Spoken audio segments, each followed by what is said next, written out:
Alright guys, how's it going? This is Mr. Extra from Team Extra, and tonight I have a deck profile for you today. It is going to be Branded Magical Musketeers. So we're gonna jump right into it. I thought this archetype was really good originally by itself, because Musketeers just does such a unique thing with their archetype. And then with the Albastrite coming out, I just seen it and decided to run with it, and it shows that it is favorable. So we're gonna get right down into it. We're gonna go ahead and talk about our muskets first. I run a very skinny, very skinny branded package. When I say very skinny, like, you'll see what I'm talking about. Alright, so for our muskets, we're gonna start off with the main centerpiece of the deck. In my opinion, the best musket monster that you could potentially use. Magical Musketeer Casper, or Caspar. So what he does, all the magical musket monsters, what they do is if you activate a spell or trap in the same column they're in, they gain an effect, right? And their archetype generic effect is that as long as you control a magical musket, you can play magical musket spell and trap cards from your hand. So Casper, when he goes off, you can search for a magical musket card, whether it be like a magical musket monster or a spell or trap, and you can add it to your hand from your deck. And then the next piece is going to be Starfire. Now I run Casper and I run Starfire at 3. This package is very tight itself. Now Starfire's little trick is same deal. Casper, worded same kind of way, but Starfire will let you special summon a level 4 or lower magical musket monster from your deck in defense mode. Okay, so pretty good. I use it for extenders. I use it as a general bait initially, or I use it because I run fusions and link monsters with this deck. It's very flexible. It can do a lot of stuff. It really just depends on how your opponent goes with the approach. Or say for example, you go play your muskets and use, because how I do this with this deck is I will take the branded side and I will use the musket side, the musket side to basically stop my opponent from being able to stop me from using my branded package, and therefore going into my branded side of the deck. Alright, so we run 3 Kid Brave. Now Kid Brave is pretty interesting. I use this a lot in the recent local because I did some play testing at the local and threw the branded package like last minute into it just to see how it went. Went pretty well. I went 2 and 3. Got some wins, got some losses. All of it's on the channel if you're wanting to see how it actually did. But it was a big play test. It was a Friday night free tournament, so you know, went in just to see how it goes. Now that I understand a little bit more about the combos I can do with the 2 archetypes together, I'm going to be taking it back to locals next week. Hopefully trying to place first. If not, I might just run something different. If you follow my channel, or if you follow the Team Extra Instagram, like, you'll be getting updated constantly. So other than that, we run 1 copy. Hold on, before we go that further. Anyways, back to the muskets. Kid Brave. So Kid Brave's effects the same as the other ones. Same deal. Just assume they all are for the main deck. But Kid Brave is if something's sat off in the column, spell or trap for, you know, the column in general. Pitch a musket card, draw 2 cards. So initially this is your Pot of Greed. You can use this as a Pot of Greed. Use it on, like, let's say you line up with one of your opponent's back row cards and then you use one of your cards, like, we'll just say like one of your musket trap cards from hand, and then you pitch another musket card from your hand to grave, draw 2. Then on your opponent's turn, if they pop something off in the same column as him, guess what? If you have this stuff in your hand, you get the draw 2 again. That's +4 initially if you really think about it. +4. It's pretty good. I usually use it when I need to dig for gun cards or the spell and trap cards, right? I will use it to dig for that, or I will use it to try to top deck branded fusion during my turn, depending on how it goes. So we run 1 copy of Calamity. Now what Calamity does, again, same thing as all the other ones, but her little version of the effect is if something's set off in her column, she can special summon a magical musket monster from your graveyard and special summon it in defense. She targets those, so they can call by the grave it, for example, and stop it. Like not her, but call by the grave what you're taking. We run 1 wild. Now what wild does is wild is your recycler. I only run 1 because I usually only use him if I am running low on guns, and then I need to cycle back stuff to, rinse and repeat, so to speak. So what wild does is same deal, but his effect is the same thing. If something's set off in the column that spell a trap, he can target 3 magical musket cards in the graveyard, shuffle them all, shuffle 3 into the deck, and then you draw a card. So, technically, I want to say +4 because you're getting the cards back. You get material back. So, 3 back, draw 1. It's really good. And lastly, we run 1 magical musketeer Doc. Now, I don't use Doc as much. He's not the MVP. The MVP of this for the main deck easily is going to have to be Starfire and Castfire, because I use these 2 the most by far, because Starfire helps me get extend out. Castfire will help me go fish out my disruptions from my deck for the spell and traps, and try to disrupt my opponent while I try to finish setting up my board while picking apart their board. But Doc does the same thing, sets off in the column, spell or trap. Add 1 magical musket card from your graveyard back to your hand. So he kind of recycles 2. It just can't be the same thing that is sat off in the column. So say if you use Desperado, and you set his effect out of Desperado, you can't grab another Desperado from grave and put it back in your hand. Most of the time, Doc is situational a little bit, but most of the time I don't need to grab Doc. So we're gonna go for our spell and traps next for the muskets, because I run hand traps in here too, and I run floodgates too. Because one good thing about the magical muskets is the whole deck is light, besides the branded package, and then certain material, which I'll get into that, and the whole deck is fiend again, aside from the branded package and certain material that I will get into. So for our musket cards, I run 3 last stands. This is something you always want to try to have in your hand, just have an extra. What last stand does is last stand requires a magical musket on the field to use it, but that's going to be all their spell and trap cards. And what this does is when you control a magical musket monster, negate the activation of a spell or trap card. When your opponent activates a spell or trap card and you control magical musket, and this is a counter trap too. So it has a higher spell speed than your standard dropping the trap down, So you could drop this from hand. What I've been doing is I'll use it to negate Imperm when I'm trying to resolve Max's effect. Max is my Link 1, who probably gives me the most benefit out of the entire deck when it comes to this archetype. I'll use it to negate Imperm. I'll use it to negate Dark Ruler when someone tries to Dark Ruler my board and tries to break it. Granted, magical muskets, the whole thing of how they play, or at least how I figured out, is they play second, and the whole purpose of their play is go whip out Max, link into Max, try to resolve his effect. You resolve his effect, oh buddy, you're playing ball if you resolve that effect, because most people are just oh yeah, it's good. It's okay.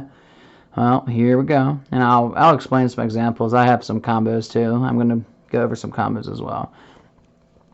So we're going to play 3 copies of Desperado. Now, Desperado is a pretty nice card. It's a very generic effect. You think that this isn't good, but it's really good, because Caspar, I use Caspar to search out the gun cards, or I call these the gun cards because they're just all guns. They're just guns, and then the muskets are the magical muskets are actual just people, musketeers. But the magical muskets are the guns. I know I explained it. Anyways, so Desperado's effect's real simple. If you control a magical musket monster, target 1 face-up card on the field and destroy it.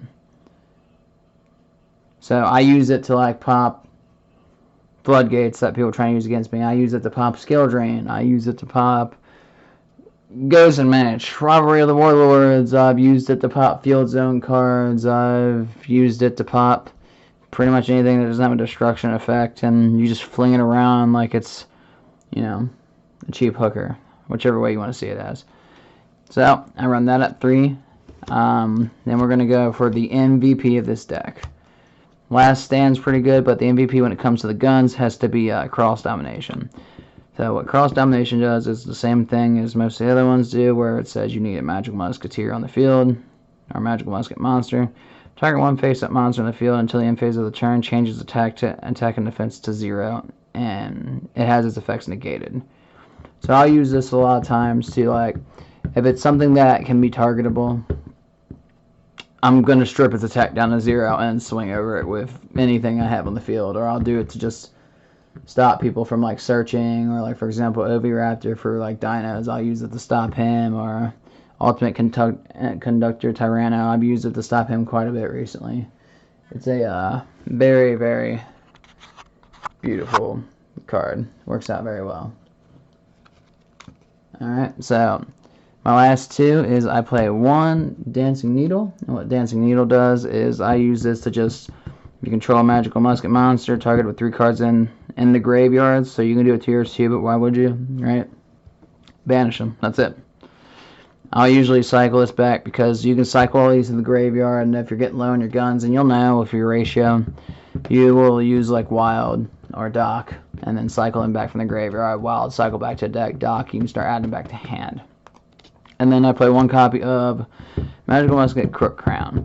So what this does is during the main phase you can special summon 1 Magical Musket, so you can use this as an extender as long as you have the hand for it. And if you do, your opponent's monster zone and the monster's current column is unused. That zone cannot be used until the end of this turn. So, and what I've done with this before is, like, if your opponent's got like a semi-full board, and say that they got 4, they have 1 zone left, and then I have a Magical Musket on the field, and then 1 in my hand. I will whip the Crooked Crown under the Musket card, the Musket Monster, get the Musket Monster's effect, and then special summon another Musket Monster in, like, the column that they have a free monster zone, and then block out their monster zone until the end of their turn, so they basically have 1 less zone to work with. And it has to be main zones. It doesn't work with, like, the link zone, unfortunately, or I would be doing that too. Okay, so we're going to go ahead, we're going to elaborate my branded package, and this is going to surprise you. This is going to surprise you really hard. So my branded package is 4 cards. That's it. My main deck is 4 cards. We have 2 Fallen Albaz and then 2 Branded Fusion.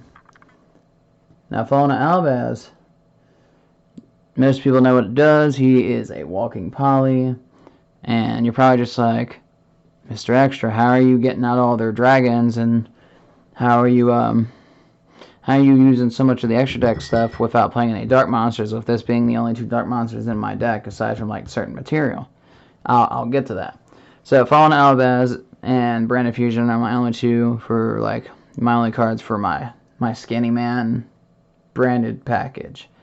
So that way, because Magical Muskets kind of use you need all the musketeers, you need the guns. If you take out even a little bit of each, you're going to have a hard time. You're like stealing resources from yourself. So this was my approach with it, and I've been tweaking it. It's getting better. So basically I use Fallen Albaz, and then I'll poly off their stuff. I'll use Branded Fusion and fuse into the Albaz monster. Now Branded Fusion is basically Red Eyes Fusion, but better. If you don't know what it does, you can use material from your deck and dump it straight to grave. That way. It's really nice. So branded package is over with. We're going to go over my genericness. So hand trap wise, my hand traps are relatively small because I can do a lot of my disruptions with my musket cards. I run 3 Fight Failures just to do that initial negate on your opponent's turn. I believe I run 2 Nibirus just because, you know, You want to smell what the rock is cooking, right? Right? And then I run 2 Joyous. And you're probably just like, where's your Ghost Ogre? It's a Ghost Ogre sided in for when I have to go against the Brave engine. I have 3 Ghost Ogre on the side. I'll show you the side here momentarily. So, Joyous Springs, where your opponent can't touch their deck. Effect Veiler to negate stuff on their turn, and then Nibiru to deal with boards. Real simple, real straightforward. So we're going to get those out of the way.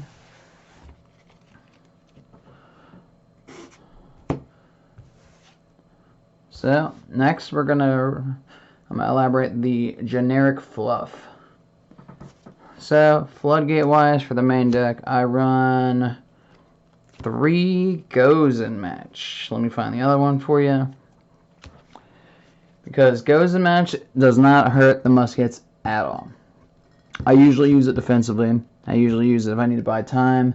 And say if, like, I have muskets out, I'm locked into lights, that's fine. If all Albaz is dark, most of the Albaz fusions from Albaz Strike and, like, Ice Jade and everything, they're dark. So it's like, how are you going to get rid of Goes in? It's like, simple. I will Desperado my own card if I need to.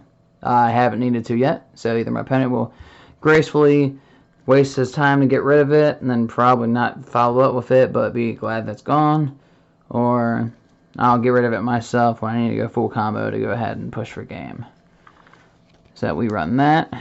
I run 2 Dimensional Barriers, primarily to deal with all the fusion decks that I've been rolling around lately, let alone with everyone dealing with the Albaz structure and the branded package. Because honestly, there's been 2 packages that came out recently, and it's the Brave package and the branded package. I think the branded package is better by far because you can do a lot more stuff. The Brave package is cool, but like you're realistically getting 1 negate. That's it. 1 negate and then Wandering Griffin Rider. Then you get the equip card.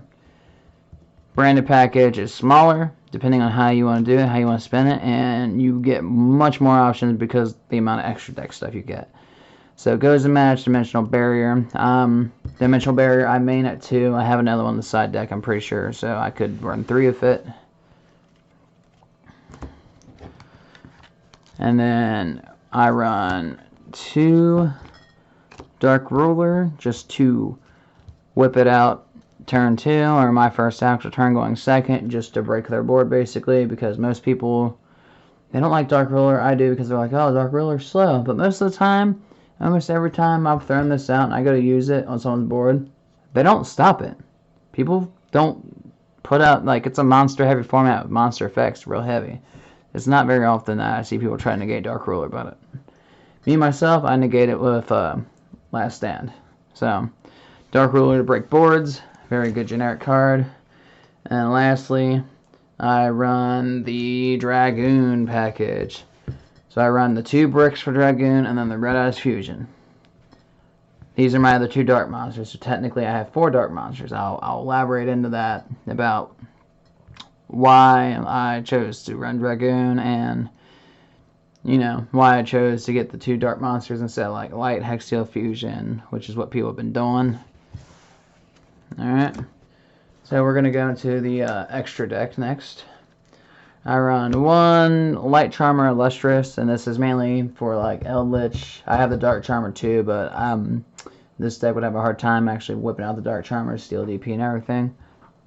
Mainly because 4 dark monsters, that's a lot of work. I run the Light Illustrious to steal light monsters out of the graveyard. I run Verdate so I can go into like either Red Eyes Fusion or use it for branded fusion, but most of the time it's Red Eyes Fusion. Well, no, most of the time it's usually Red Eyes Fusion if I can't cheese Dragoon out the other way. I run 1 Nightmare Phoenix. I run Nightmare Unicorn. Phoenix to destroy back row, Unicorn to spin stuff back. IP just for some extra generic fluffy fluff, because IP is fantastic. I run 1 access code talker for pushing boards and trying to end game if I can't do that with Dragoon or do it with like Ice Jade. And then for the let's see.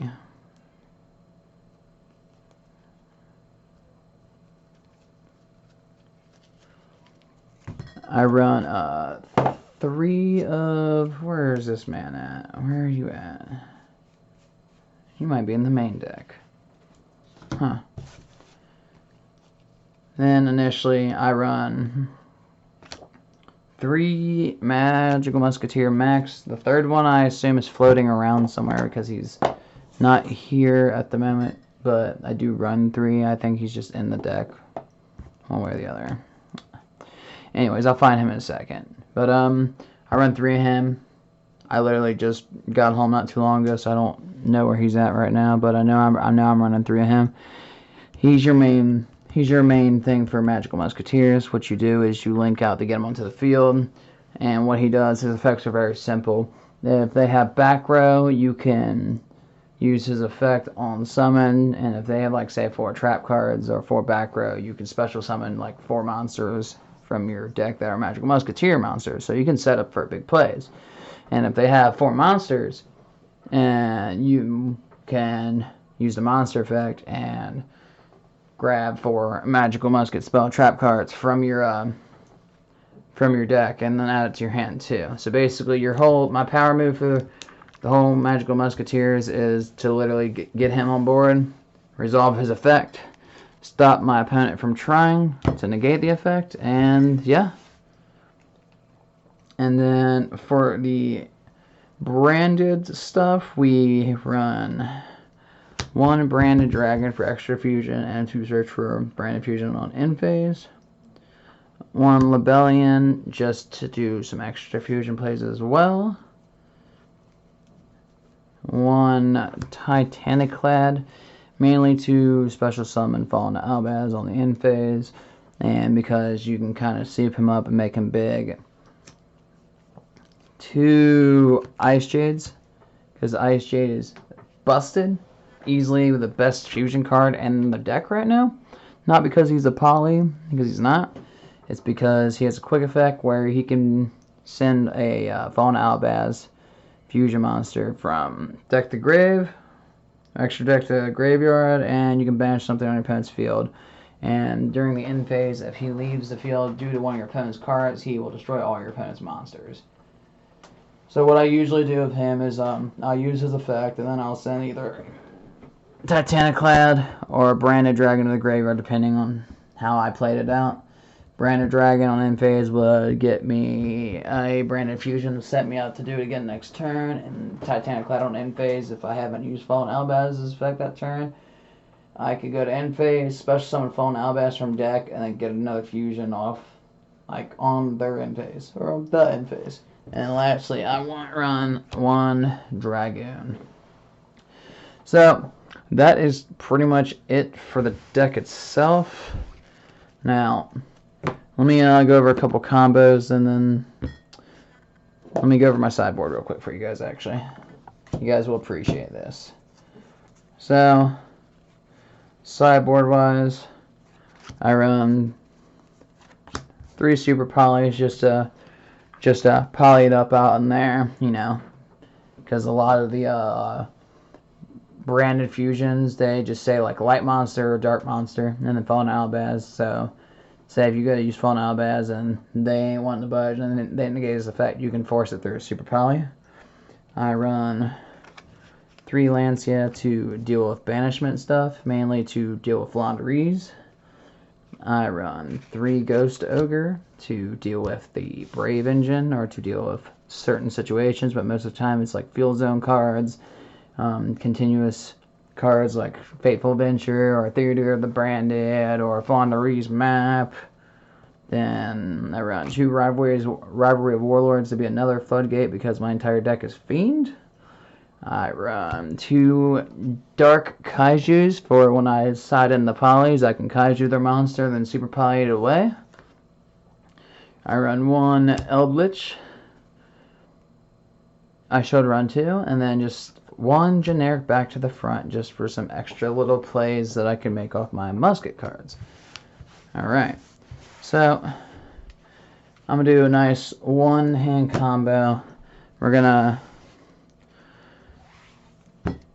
set up a hand real quick. Alright, so let's say your opening hand is Last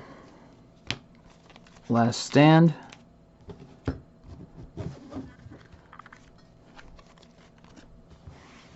We'll go Last Stand, Crooked Crown, Starfire, Calamity, and we'll say like Branded Fusion, right? So let's say this is the opening hand, right? I'm gonna have to find my Max after this video. I'm sure he's around, because I know I have 3. Oh, he's around, all right. There he is. Yeah. All right. So, say this is the opening hand. It's like, oh, Branded Fusion. So you're going. We're gonna say I'm going second. All right. We're gonna.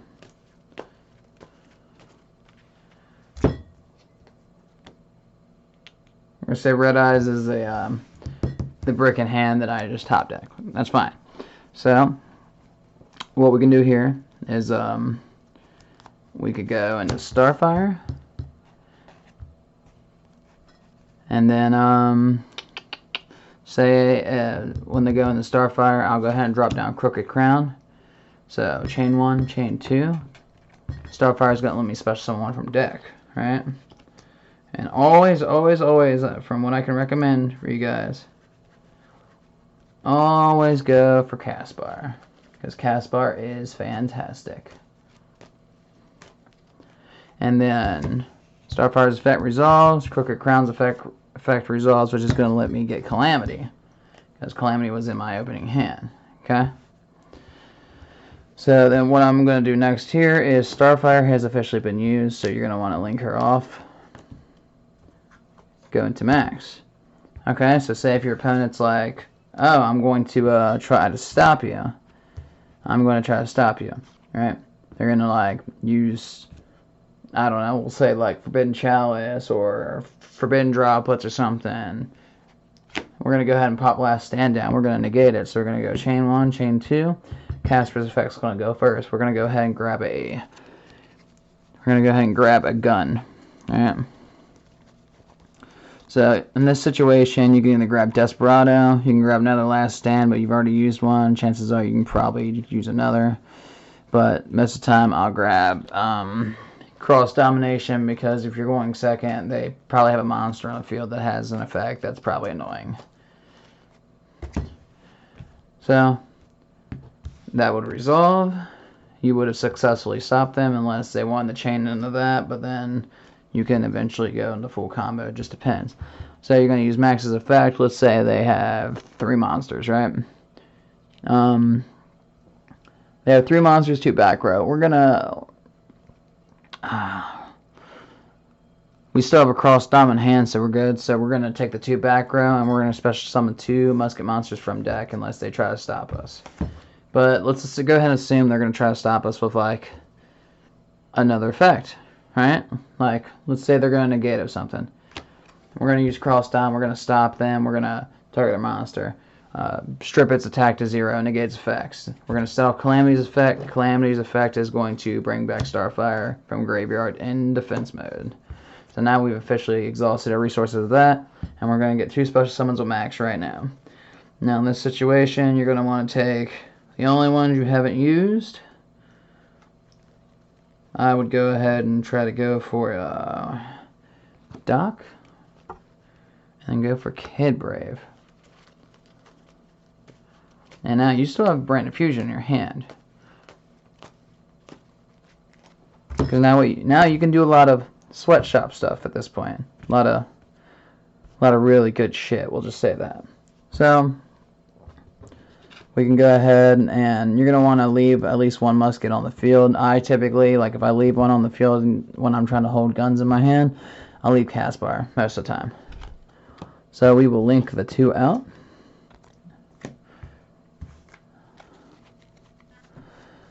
We will go ahead and go into I'd go into IP, I mean mainly to give protection. We'll link out again. We're not locked into anything right now, so we're pretty much free real estate. What about an access code talker? Okay. And then after that, we can go ahead and dump out branded fusion. So we'll use branded fusion, right? And we will pitch Fallen Albaz and Dark Magician. Okay.